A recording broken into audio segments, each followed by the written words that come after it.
नमस्कार दोस्तों, ऋषभ कुमार स्वागत करता है अपने खुद के चैनल ऑल करेंट कॉम्बो में। चैप्टर फर्स्ट कंप्लीट हो चुका है, चैप्टर सेकंड पे हम बात करते हैं। पुराने नोट्स हैं लेकिन मैंने कुछ फिगरों के माध्यम से आपको समझाने की कोशिश की है। श्योर है आपको समझ में आएगा, ये मेरी गारंटी है। ठीक है, उसके बाद हम चलते हैं। जीडीपी पढ़ा रहे थे, इकोनॉमिक्स के चैप्टर 2 में चलते हैं। थोड़ा बैंक से रिलेटेड देख लेते हैं। ज़्यादा नहीं बताएंगे, थोड़ा सा बताएंगे कि जीडीपी में संगठित क्षेत्र में इसका बड़ा योगदान रहता है, तो इसलिए थोड़ा सा बैंक के बारे में इसके कितने टाइप के खाते होते हैं बताते हैं। Type of bank account. अच्छा, जो लोग नए हैं सब्सक्राइब कर लें जिससे मुझे मोटिवेशन मिले, और शेयर करें अगर अच्छा लगे तो। एंड उसके बाद type of bank account. Bank account क्या है? बैंक अकाउंट के खाते कितने तरीके के होते हैं? बैंक अकाउंट खाते मोस्टली 3 तरीके से होते हैं। पहला खाता होता है सेविंग अकाउंट, दूसरा होता है करंट अकाउंट, तीसरा होता है खाता हमारा zero balance account, saving account में ही आ जाता है। उसके बाद तीसरा होता है फिक्स्ड डिपॉजिट, रिकरिंग डिपॉजिट। ये टाइप्स होते हैं सावधि जमा खाता के। ठीक है। अच्छा, ये होते क्या है थोड़ा थोड़ा मैं बता देता हूँ, हल्का हल्का डिटेल्स पढ़े होंगे, एकदम क्लियर मैं यहाँ पे आपको करता हूँ। तो सेविंग अकाउंट क्या होता है? सेविंग अकाउंट वो अकाउंट होता है जिसमें एक विदड्रॉ की लिमिट होती है। विदड्रॉ होता है, इसकी लिमिट होती है। उसके बाद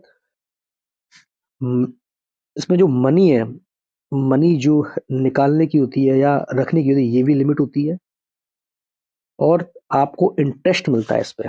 इंटरेस्ट मिलता है 3 से 4%। अखबार पढ़ते रहिए और चेक करते रहिए। इस समय आपने जो पैसा जमा किया है सेविंग अकाउंट में, आपको कितना पैसा मिल रहा है और कितना नहीं मिल रहा है इंटरेस्ट पे, ये चेक करते रहिए। आप आदत में डालेंगे, धीरे धीरे आप अखबार में ना सब समझते जाएंगे। तो उसके बाद करंट अकाउंट है।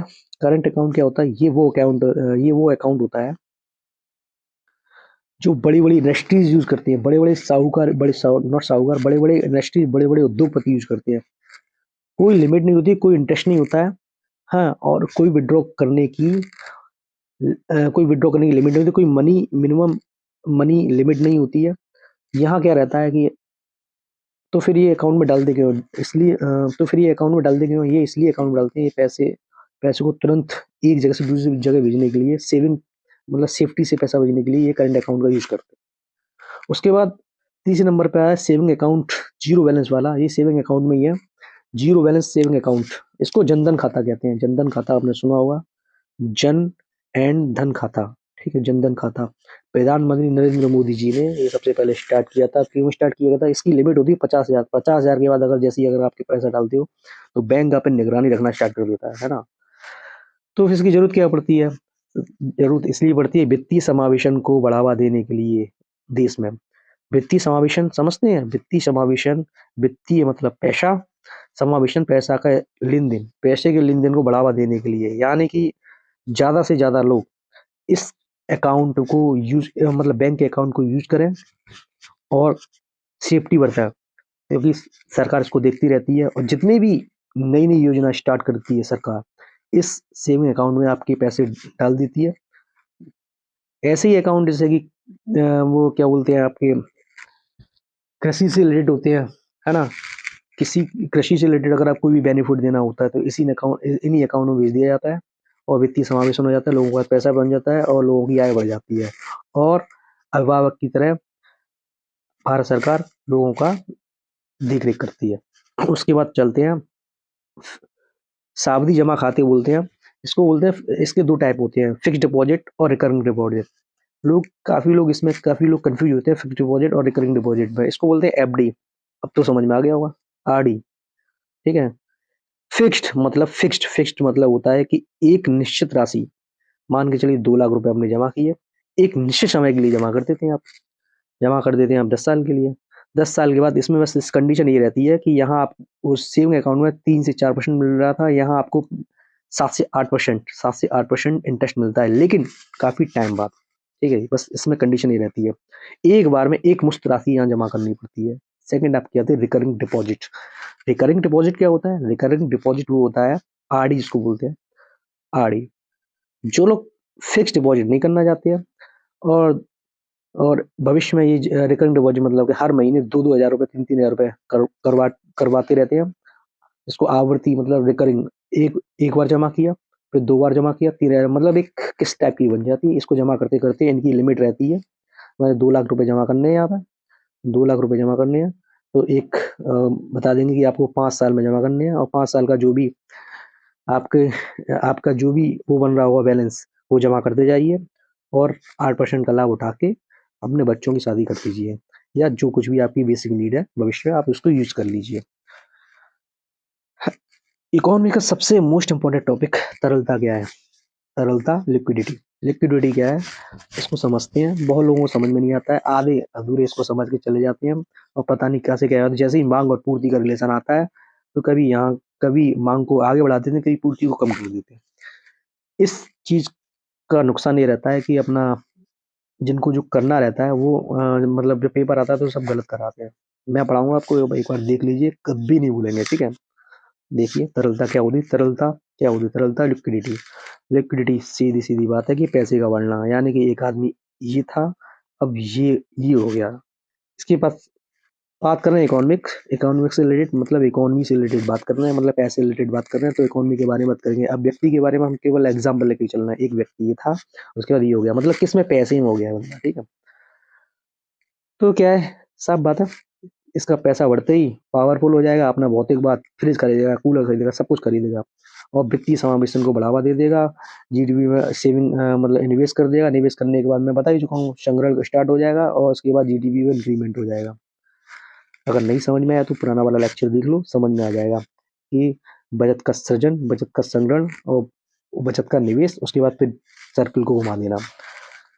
हम बात करें तरलता, तरलता ओनली पैसे का जमा होना, यानी कि मार्केट में पैसा बढ़ जाना। मार्केट में पैसा बढ़ता कैसे है? मार्केट में पैसा ऐसे बढ़ता है, बैंक देती है लोन, थोड़ा कम इंटरेस्ट पे, थोड़ा कम डिक्रीज इंटरेस्ट पे लोन देती है।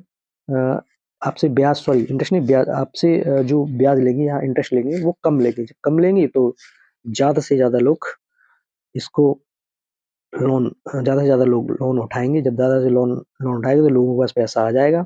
अब इतने थे, अब इससे इतने बड़े होते चले जाएंगे ये, और ज़्यादा पैसा इन्वेस्ट करेंगे मार्केट में। जब मार्केट में ज़्यादा इन्वेस्ट करेंगे तो पैसा बढ़ जाएगा इनके पास, ठीक है? तो जब बढ़ जाएगा तो पैसे वाले हो जाएंगे। अच्छा, ये तरलता से रिलेटेड चलता है इन्फ्लेशंस। तो इन्फ्लेशंस क्या होती है? इन्फ्लेशंस क्या होती है? तो तरलता को मैं एक बार दोबारा से समझाता हूँ कि तरलता, जब पैसे लोग के पास आ गए, मतलब इतने से ये बंदा इतना बड़ा हो गया, तो अब क्या होगा? ये होगा कि अब मार्केट में सब इक्विलिब्रियम तो रहता नहीं है। किसी के पास 10 रुपए है, किसी के पास 20 रुपए है, किसी के पास 30 रुपए है, ठीक है? ढंग से समझना भाई, ठीक है? ये तरलता अगर आपको समझनी है, और इन्फ्लेशन समझिए। कोई चीज मान लीजिए, पार्ले बिस्कुट मान लो, 10 रुपए, 2 रुपए नहीं, 5 रुपए का आता है, ठीक है? 5 रुपए का बिस्कुट आता है, 5 रुपए का बिस्कुट आया, 3 लोग खरीदने वाले हैं, 5 रुपए का बिस्कुट है। लेकिन सबसे बड़ी कंडीशन ये है कि बिस्कुट मार्केट में सिर्फ एक ही अवेलेबल है, बिस्कुट एक ही पैकेट अवेलेबल है मार्केट में। तो इस बिस्कुट को कौन खरीदेगा? और सबकी जरूरत है। 5 रुपए की प्राइस के लिए, देखो 10 रुपए ये बंदा भी खरीद सकता है, 20 रुपए वाला भी खरीद सकता है, 30 रुपए वाला भी खरीद सकता है। तो बताइए कौन खरीदेगा? नजर में आ रहा हो, 30 रुपए वाला खरीद लेगा, बिल्कुल खरीद लेगा, सही बात है, 30 रुपए वाला खरीदेगा। लेकिन एक कंडीशन ये बनती है कि जो इसका जो प्राइस था 5 रुपए, वो 5 रुपए में नहीं बेचेगा। वो कहेगा, ये कहेगा कि ऐसा करो, मुझे ऐसा करो 10 रुपए में, मतलब इसकी रेट केवल 10 रुपए तक बढ़ा देगा। ये इसकी 20 रुपए तक बढ़ा देगा, ये बढ़ा देगा, ऐसा करो मुझे 25 रुपए दे दो। तो बंदा क्या है, 25 रुपए में 5 रुपए का बिस्कुट 25 रुपए का बेच देगा। 25 रुपए का बेचते फिर क्या होगा? बस बेचते ये होगा कि इनको तो बिस्कुट मिलने वाला नहीं, इनको ए को बिस्कुट मिला नहीं, बी को बिस्कुट मिला नहीं, सी को मिल गया। जब सी को मिल गया तो क्या हुआ? हुआ ये कि ये रह गए बिना बिस्किट के, ये हो गया बिस्किट वाला। अब बिस्किट वाला हो गया, तो इन्होंने क्या किया, पांच जो वस्तु की जो कीमत थी, वस्तु की जो कीमत है, वस्तु की कीमत वस्तु की कीमत बढ़ा दी ना इसने, वस्तु की कीमत बढ़ा दी, वस्तु की कीमत बढ़ गई, और मुद्रा मुद्रा की मतलब वस्तु की कीमत बढ़ा दी। जब वस्तु की कीमत बढ़ गई, तो ये होने से क्या होता है कि इससे वस्तु की कीमत बढ़ गई तो महंगाई अपने आप बढ़ जाएगी। जब महंगाई बढ़ गई तो वस्तु की कीमत बढ़ गई, अब महंगाई अपने आप बढ़ गई, मतलब महंगाई इन लोगों ने बढ़ा दी। चलिए एक बार ठीक से समझने की कोशिश करते हैं। क्या होता है कि बैंक ने लोन सस्ती कीमतों पे दिए, ठीक है। बैंक ने लोन जो है सस्ती कीमतों पे दिए, लोगों के पास पैसा बढ़ गया, ठीक है। अब इक्वल पैसा सब लोगों के पास बढ़ेगा नहीं, कोई इतना बड़ा हो जाएगा, कितना बड़ा हो जाएगा। मान के चलिए दो व्यक्ति हैं, ए और बी। इसके पास 10 रुपए हैं, इसके पास 15 रुपए हैं, ठीक है। यहाँ तक समझ में आई ना बात। उसके बाद एक बिस्किट है, पार्ले बिस्किट। पार्ले बिस्किट का पैकेट है पूरा, ये 10 रुपए का है, ठीक है। उसके बाद क्या है कि इस पार्ले बिस्किट की इसको भी नीड है और इसको भी नीड है। पार्ले बिस्किट केवल इसकी जो पूर्ति है सिर्फ एक ही पैकेट है, यानी कि इसकी पूर्ति लिमिट है और सबको जरूरत है इसकी। तो क्या होगा, तो ये बंदा बोलेगा मुझे पार्ले बिस्किट दे दो, एक बी भी बोलेगा मुझे पार्ले बिस्किट दे दो। तो दोनों की जरूरत है, तो ये किसको देगा, ये किसको देगा, अभी देने के लिए दोनों को देगा, लेकिन ये कंडीशन बोल दे कि 15 रुपए वाले ये बोल दे एक काम करो तुम ना मुझे 12 रुपए में दे दो ये बिस्किट। तो ये मान जाएगा बंदा। जब मान जाएगा तो इससे ये होगा कि इसने इन्फ्लेशन को बढ़ा दिया, यानी कि महंगाई को बढ़ा दिया। अब जो 10 रुपए का पैकेट था वो 12 रुपए में मिलने लगा, 12 रुपए में मिलने लगा, और जो आम जनता की जो पहुंच थी 10 रुपए, वो आम जनता को पास वो आम जनता के पास मिल नहीं पाएगा। जब मिल नहीं पाएगा तो इन्फ्लेशन बढ़ा देंगे। तो ये सीधे से डिपेंड इस पे करता है कि मांग और पूर्ति कैसी है। तरलता का मतलब होता है कि तरलता का मतलब ये होता है कि मार्केट में पैसे बढ़ जाने, यानी कि पहले मार्केट में 100 रुपए चल रहे थे, अब उसकी जगह 200 रुपए हो गए। 200 रुपए हो गए, और 200 रुपए हो गए तो सबको कंट्रोल, पूर्ति पूर्ति जो होती है वो लिमिट ही रहती है, मतलब वस्तु की जो पूर्ति वो लिमिट ही रहती है। जब लिमिट रहेगी तो सरकार हर आदमी की पहुंच कराने के लिए इन्फ्लेशन को ऊपर से नीचे करती रहती है। तो देखो एक कंडीशन है तरलता में वृद्धि। तरलता में वृद्धि यानी कि पैसे में वृद्धि।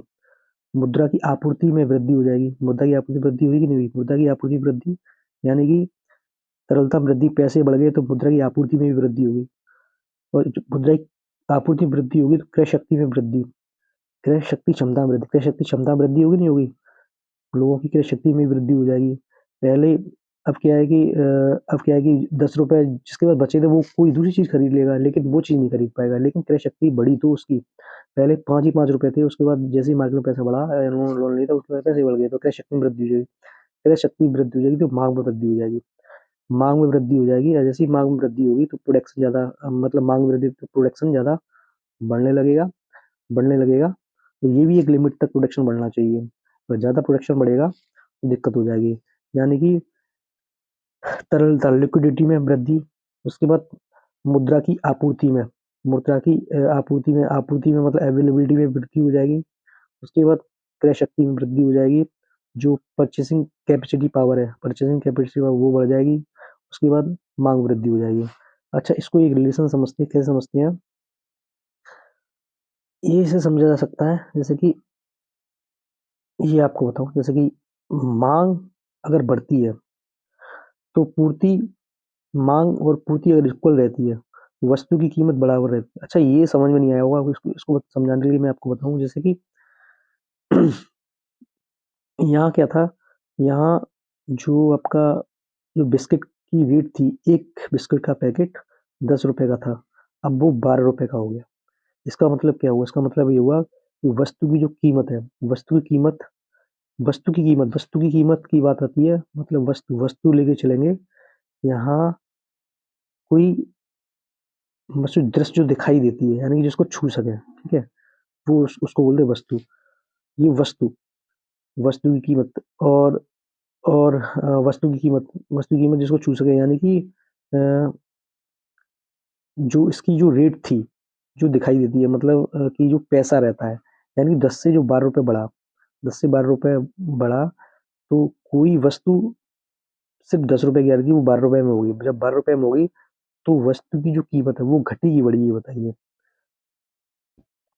तो इस कंडीशन में एक चीज निकल के आती है कि मांग मांग और पूर्ति वाला कॉन्सेप्ट लेके चलते हैं। अगर मांग बराबर है, डिमांड और पूर्ति बराबर है, मतलब अवेलेबिलिटी बराबर है, मांग और पूर्ति पूर्ति बराबर है, तो वस्तु की कीमत पे क्या असर हुआ?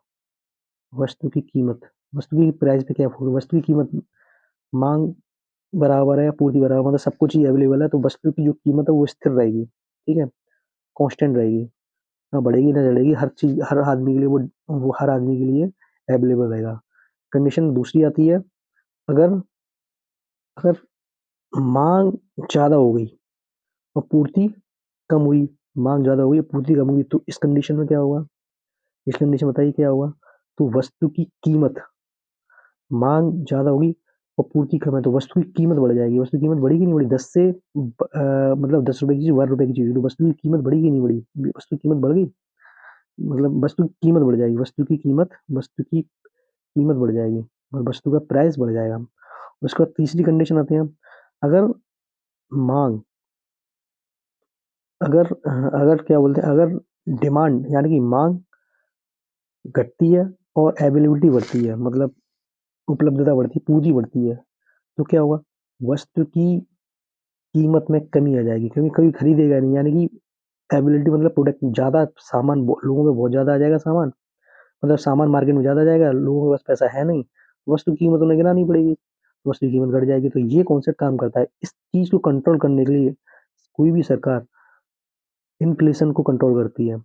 तो इन्फ्लेशन क्या है कि मार्केट में जो पैसा बढ़ा, इन्फ्लेशन जिसको इसको बोलते हैं मुद्रास्फीति, इन्फ्लेशन जिसको बोलते हैं मुद्रास्फीति, मुद्रास्फीति ये इन्फ्लेशन, मुद्रा इन्फ्लेशन इन्फ्लेशन का मतलब होता है जो मांग और पूर्ति को कंट्रोल करने के लिए सरकार एक लिमिटेशन तय करती है कि इंक्रीमेंट हो समय के साथ और टाइम के साथ महंगाई बढ़े, लेकिन समय के साथ बढ़े। एक ऐसा नहीं कि एकदम स्पॉन्टेनियसली मतलब स्पॉन्टेनियसली बढ़ जाए। जैसे कि ये ग्राफ दे रखा है तो बढ़ रही है, एकदम ऐसा नहीं है कि जैसे ये ग्राफ है कि सीधा ऐसे करके एकदम बढ़ जाए, एकदम बढ़ेगी तो फिर ये घटने भी लगती है। तो यहाँ क्या है, ये कॉन्सेप्ट इसका यही है कि डिमांड और पूर्ति पे इस सीरीज में मतलब बढ़ता जाए प्राइस, मतलब ज़्यादा समय के साथ बढ़ता है, उसको इन्फ्लेशन बोलते हैं। इन्फ्लेशन मतलब होता है कि इन्फ्लेशन मतलब है जो महंगाई बढ़ी है वो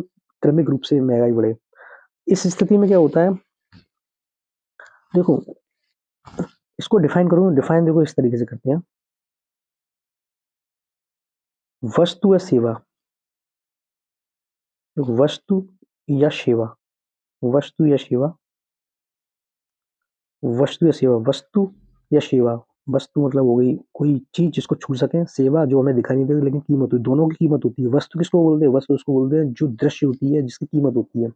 सेवा मतलब जिसको छू सके और उसकी कीमत होती है। सेवा जो अदृश्य होती है लेकिन इसकी कीमत होती है, जैसे रेस्टोरेंट में जो सर्विस टैक्स लिया था वो नहीं होती। वस्तु सीमित सेवा के मूल्य में क्रमिक वृद्धि, मतलब कोरोना से पहले 10 रुपए की सर्विस थी, अब वो 20 रुपए की हो गई है। वस्तु की मूल्य में, अब मूल्य में मतलब वस्तु सेवा की मूल्य में क्रमिक रूप से वृद्धि, क्रमिक रूप से मतलब धीरे धीरे इंक्रीज हो रही है, लेकिन दीर्घकाल में वृद्धि होनी चाहिए, एकदम से नहीं होनी चाहिए, जिससे कि मुद्रा के मूल्य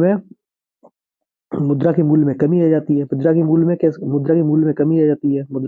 कमी आ जाती है? देखो 1 किलोग्राम चीनी पहले 30 रुपए की थी, अब 1 किलोग्राम चीनी 100 रुपए की थी, मतलब ऐसा सामान 1 किलोग्राम ही मिला लेकिन पैसा की बेइज्जती हो गई भाई, 30 की अब 100 रुपए मिल रही है ना? तो पैसा पैसा की जो मतलब मूल्य जो बस जो मुद्रा का मूल्य है वो घटा के बढ़ा।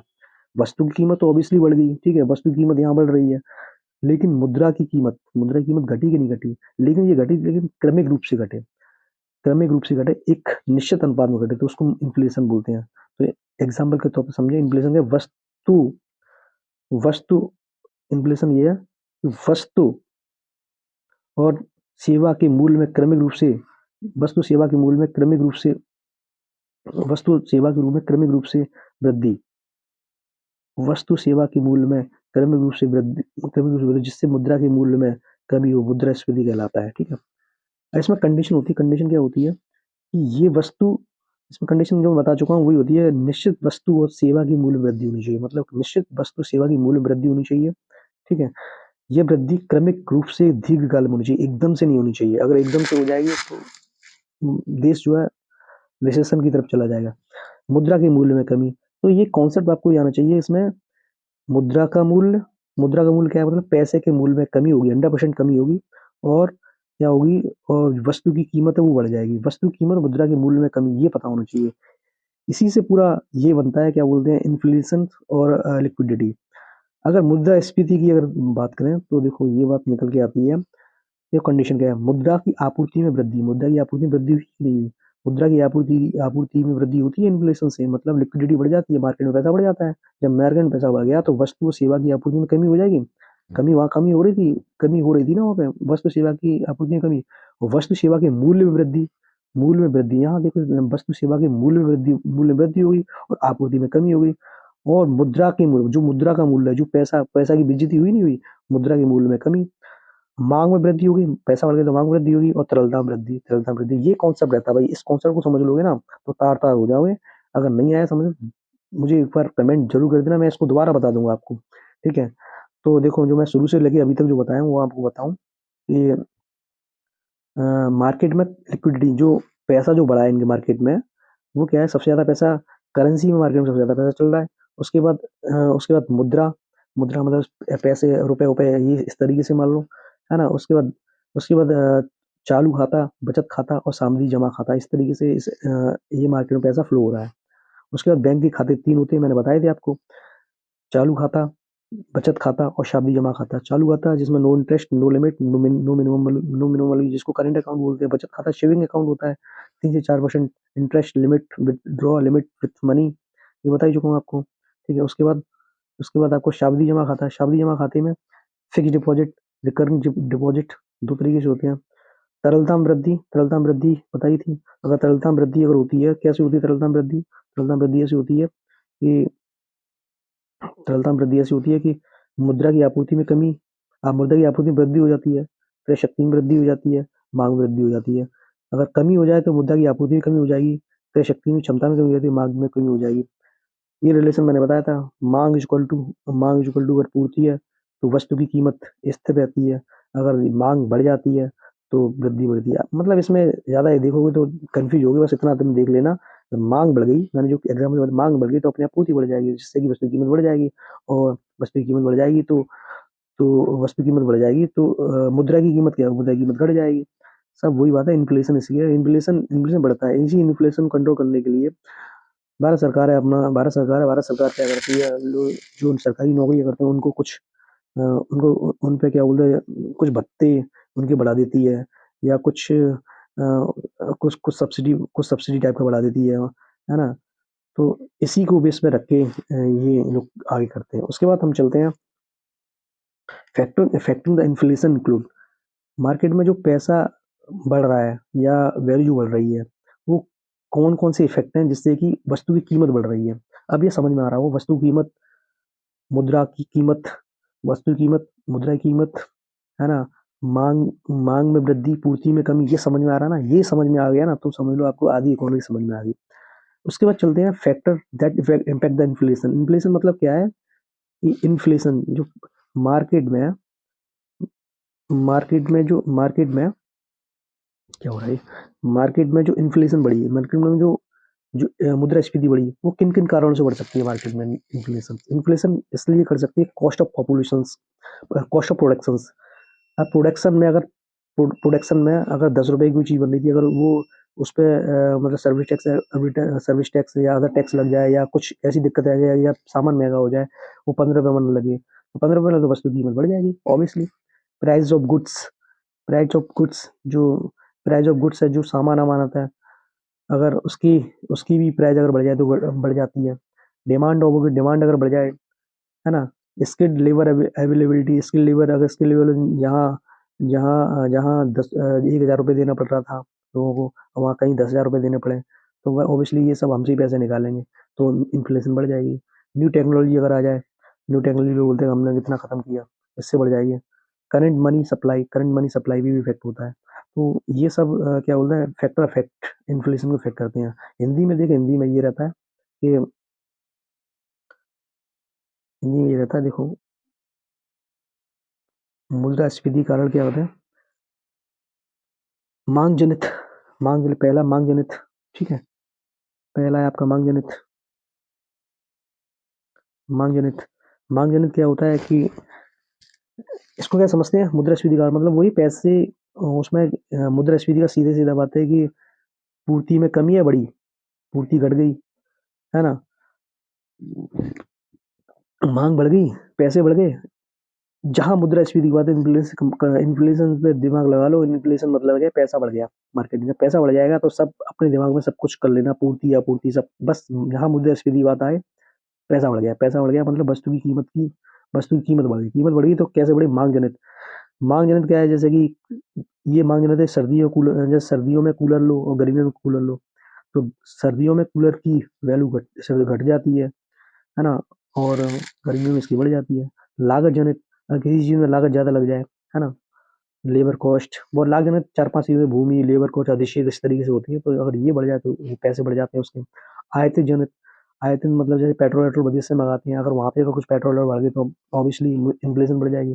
काला बाजारी का, अच्छा ये काला बाजारी कैसे होती है? ये लोग कोई टमाटर चोरी करके चुपचाप छुपा देते हो, तुरंत टमाटर के दाम ये कभी कभी 100 रुपये हो जाते हैं, कभी प्याज के दाम 20-200 रुपये हो जाते हैं। काला तो मतलब इन्फ्लेशन का मतलब है कि आपूर्ति में कमी हो गई, वस्तु की आपूर्ति में कमी हो गई, कोई भी चीज, वस्तु या सेवा की आपूर्ति में कमी हो गई, और मुद्रा के मूल्य में कमी हो गई, और वस्तु की कीमत बढ़ गई, मतलब वस्तु की कीमत को बढ़ाना है आपको, ठीक है।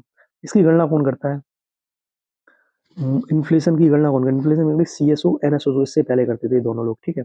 इन सबको मिला के सीएसओ एनएसओ को मिला के अब एनएसओ एनएसओ करना है, ठीक है। बाकी का इसमें क्या है, आपको इतना डिटेल में नहीं जाना है, बस एनएसओ की गणना करता है, ठीक है। एनएसओ गणना करता है।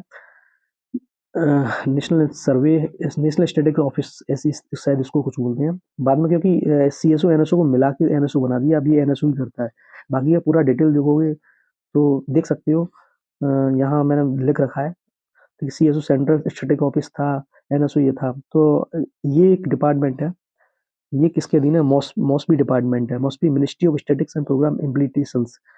अब इसको समझेंगे कैसे? ऐसे समझेंगे जैसे कोई रेल मंत्रालय, रेल मंत्रालय का डिपार्टमेंट, रेल मंत्रालय डिपार्टमेंट में कौन कौन से, कोई कहीं, कोई सर्वे, कहीं कहीं रेल डिपार्टमेंट में एक डिपार्टमेंट ऐसा होता है जिसमें कि क्या बोलते हैं, कोई रेल का परिचालन को देखता है, किसी कोई पटरियों को देखता है, इस तरीके से। तो मतलब ओवरऑल इस मंत्रालय के अंदर रेल डिपार्टमेंट के मतलब अधीन है। इसी तरीके इन्फ्लेशन की गणना मॉस्बी डिपार्टमेंट, एक मंत्रालय, इसके ये मंत्रालय इसके अधीन होते हैं। इसके अधीन ये तीन चार ये ऑफिस होते हैं। कौन कौन से ऑफिस होते हैं? सीएसओ एनएसएसओ ये मिलके, सीएसओ एनएसओ जो मिलके, ये मिलको सीएसओ एनएसएसओ मिलके ये बात बना एनएसओ, ठीक है।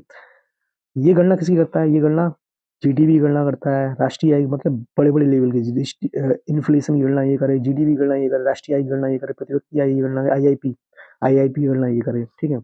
उसके बाद एनएसओ क्या करता है? जो बड़े लेवल पे जो गरीबी, गरीबी बेरोजगारी का सर्वे ये करता है। बाकी ये डिपार्टमेंट आईएसआई एनएससी ये अलग डिपार्टमेंट है, लेकिन एक चीज कंट्रोल, लेकिन ये ध्यान रखना कि रोजगार मंत्रालय, रोजगार की गणना श्रम ब्यूरो, लेबर लेबर ब्यूरो करता है केवल, ये ध्यान रखना। ये इससे की पॉइंट है, कभी ये पूछ लेते हैं। अच्छा, प्राइस इंडेक्स क्या होता है? प्राइस इंडेक्स क्या होगा? प्राइस इंडेक्स कुछ नहीं है जो मैंने बताया। प्राइस इंडेक्स ये होता है कि इस समय किसी वस्तु की क्या वैल्यू थी, और ये बेस ईयर में क्या वैल्यू थी। बेस ईयर क्या होती है? बेस ईयर ये होती है, मान के चलो 2011, ये लोग बेस ईयर 2011 को लेके चलते हैं, ठीक है, ज्यादातर 2011 को लेके चलते हैं। मान के चलिए 2011 में पार्ले की कीमत 10 रुपए थी, इस समय 20 रुपए हो गई है। तो 10 दूनी 20, 2 गुणा 100, और 200% बढ़ गई है। 200% बढ़ के ये कैलकुलेशन निकाल लेते हैं, और सरकारी कर्मचारी को जितना भत्ता भत्ता बढ़ाने पड़ते हैं उसको कैलकुलेशन निकाल लेते हैं। जैसे कि इसमें बताया, पीएन क्या होता है? वर्तमान चालू वर्ष में वस्तु की कीमत, समझ में आ रही होगी। वर्तमान चालू वर्ष में आधार वर्ष कोई एक आधार वर्ष मान लिया, हर चीज का एक आधार वर्ष मान लिया जाता है उसे कंपेयर करने के लिए, मान लिया जाता है आधार वर्ष में, वह जिसमें मुद्रास्फीति दर सामान्य होती है। अच्छा, इसमें क्या होता है? भारत सरकार ने ये कहा है कि जो इन्फ्लेशन है इस रेस में रहनी चाहिए, 4 ± 2, इसके बीच में रहना चाहिए, 2 से कम नहीं और 6 से ज्यादा नहीं। तो ये इस रेशियो में मतलब बनाने की कोशिश करती है, लेकिन क्या है कि इस समय कोरोना आया, कोरोना ने क्या है, ये भी सब कुछ चेंज कर दिया। अच्छा, इस बहुत बहुत सारी चीज है इसमें, जैसे कि मुद्रास्फीति गणना, जैसे जीडीपी है, इसकी कुछ बेस ईयर है, बेस ईयर आपको ये पता होनी चाहिए। बेस ईयर आपको मतलब अच्छा खासा अगर नॉलेज चाहिए तो पता होना चाहिए। जैसे जीडीपी 2011-12 इसकी बेस ईयर है। डब्ल्यूपीआई, डब्ल्यूपीआई की तो होलसेल्स में जो जो होलसेल्स प्रोडक्ट हैं वो बेचे जाते हैं। मतलब होलसेल्स में खरीदियो ना, मतलब कोई जो दुकानदार दुकानदार होलसेल्स में लेके आते हैं, वो उसकी गणना 2011-12 के हिसाब से की जाती है। सीपीआई की गणना कंज्यूमर प्राइस इंडेक्स बोलते हैं इसको, जिससे कि वेतन भत्ते लोगों को इसी के थ्रू मिलते हैं, ठीक है। आईआईपी इंडस्ट्रियल ने कितना रिवॉल्यूशन किया, कितना बढ़ी, कितना गढ़ा, मतलब इंडस्ट्रियल लेवल में जितनी भी हलचल होती है 2011-12 गणना की गई। सीसीआई ये कस्टमर होती है। रिजिडेक्स, रिजिडेक्स क्या होता है कि ये रिजिडेक्स मतलब होम घर घर पिछली मतलब 17-18 में जो घर की कीमत थी, आज की कीमत थी, कितना इंक्रीमेंट हुआ, कितना घटा, इसके थ्रू ये करते हैं। तो इसमें नॉर्मली अगर आपको क्या करना है, जीडीपी आपको देख लेना और डब्ल्यूपीआई सीपीआई देख लेना, ठीक है। रेजिडेक्स रिजर्व 17 ये सबसे अलग है, बाकी सब 2011-11 है। ये सीपीआई केवल 2012 है, ठीक है। उसके बाद मुद्रास्फीति गणना, मुद्रा इन्फ्लेशन जो बढ़ी है, भाई इन्फ्लेशन बढ़ गई। इन्फ्लेशन कैसी, इन्फ्लेशन बढ़ गई। अब एक चीज से तो निकालोगे नहीं। एक बड़े स्टॉक से ये लोग बहुत बड़ी बड़ी चीजों को एक स्टॉक सा बना लेते हैं, ठीक है। इन्होंने एक बहुत बड़ा स्टॉक बना लिया। एक में क्या बोलते हैं, एक में जो नॉर्मल आदमी यूज कर रहा है उसको बना लिया। स्टॉक में क्या है, इसको डब्ल्यूपीआई बोलते हैं, थोक मूल्य सूचकांक। सीपीआई उपभोक्ता मूल्य सूचकांक। अच्छा है, मुद्रास्फीति में इन चीजों को रखा क्यों जाता है, रखा इसलिए जाता है कि बहुत सारी चीजें होती हैं, खाने पीने की चीजें है ना, और जो डेली यूज की चीजें, जो बड़ी बड़ी चीजें हैं उसमें डब्ल्यूपीआई में इन्होंने रख लिया। तो छोटी चीजें उसको उपभोक्ता मूल्य सूचकांक में रख लिया, छोटी चीजों को उपभोक्ता मूल्य सूचकांक में रख लिया, ठीक है। तो समझ में आ रहा होगा, अगर नहीं समझ आ रहा तो मुझे कमेंट करके बताइए। ये बताइए जैसे वस्तु कीमत, ये तो नॉर्मल, अब सब कुछ आपको नॉर्मल लगेगा। वस्तु की पूर्ति, वस्तु की मतलब इस तरीके से अगर बढ़ रही है, बेस्ट है भाई किसी देश के लिए। ये इसी को इन्फ्लेशन बोलते हैं, मुद्रास्फीति बोलते हैं। उसके बाद नेक्स्ट चलते हैं, consumer price index. Consumer price ये सीपीआई है। आगे बताएंगे क्या होता है, आप नॉर्मल इसको पढ़िए। अब बताइए आपको ये वीडियो कैसा लगा, क्या समझ में आ रहा है कि नहीं आ रहा है। नहीं आ रहा है तो बताइए, अगर आ रहा है तो बताइए, अगर आ रहा है तो आगे वीडियो बनाऊंगा, लेकिन नहीं आ रहा है तब भी मैं वीडियो बनाऊंगा। ये फ्री की वीडियो है। जिन लोगों को यूपीपीसीएस पीसीएस की तैयारी करना है, हिंदी में तैयारी करनी है, एकदम कैलकुलेशन क्रिटिकल, एकदम सटीक। अच्छा, मेरा ये वीडियो पढ़ने के बाद आप क्वेश्चन आंसर को चेक कीजिए, आपको देखो समझ में आ रहा है कि नहीं आ रहा है, देखो आपको सब समझ में आएंगे, ठीक है। लेकिन ये थोड़ा एडवांस लेवल का मैंने पढ़ाया। ये सब आना चाहिए नॉर्मली, क्योंकि ये तो जब इतनी टेक्नोलॉजी चेंज हो गई है, सब कुछ हो गया, तो ये सब आना चाहिए। दीजिए इजाजत। कैसा लगा वीडियो, धन्यवाद, थैंक यू। सब्सक्राइब जरूर कीजिए। उसके बाद चैप्टर 3 में मैं आऊँगा, आपको बताऊँगा, ठीक है। Thank you.